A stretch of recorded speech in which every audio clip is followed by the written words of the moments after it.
Pinili mong mapag-isa kasi gusto mong mapag-isa. Pero may mga minsan talaga na kahit pala ang pagkakataon ay marunong din magbiro. Yung tipong hindi mo gugustuhin.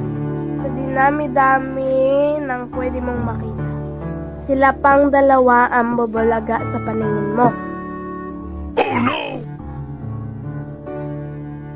Kaya pala ang sabi niya sa'yo, ang paborito niya raw na kulay niya ay maroon.